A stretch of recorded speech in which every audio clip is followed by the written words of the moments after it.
विभाज्यता के नियम 2, 4, 8, 16 से विभाज्यता 2 की विभाज्यता यदि किसी संख्या का इकाई या अंतिम अंक या तो 0 या 2 से विभाजित हो तो वह संख्या 2 से विभाजित होगी। ये विभाज्यता का नियम है। जैसे 200, 242, 93, 76, 85, 70 को 2 से विभाजित करके देख सकते हैं।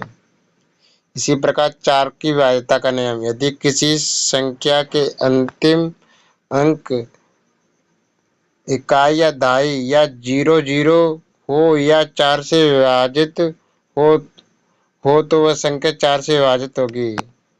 इसी प्रकार 8 से विभाज्यता का नियम यदि किसी संख्या के अंतिम 3 अंक इकाई, दहाई, सैकड़ा या ट्रिपल जीरो या 8 से विभाजित हो तो वह संख्या 8 से विभाजित होगी।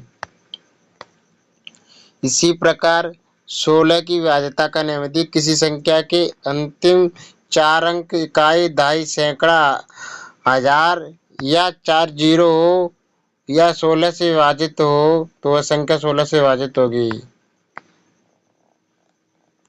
यहाँ पे इनका नियम दिया हुआ है, देख लो।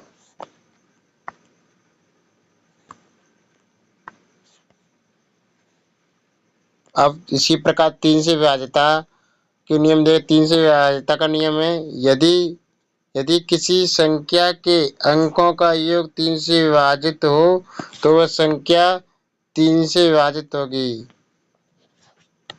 तो जैसे 78,141 है, इनके सभी अंकों का योग करके देखेंगे 7 से विभाजित है तो वो संख्या 7 से विभाजित होगी। यही नियम 9 से विभाज्यता के नियम में भी लगता है। ये देखो 9 की विभाज्यता का नियम जस्ट नीचे लिखा है, सेम टू सेम है, देख लेना ये वाला।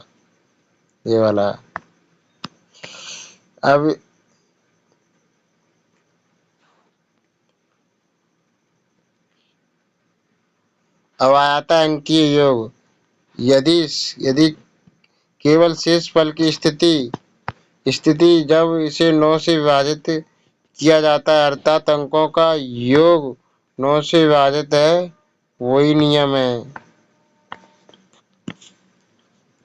एक पूर्ण वर्ग संख्या का डिजिटल योग अंश संख्या के डिजिटल योग की गणना करने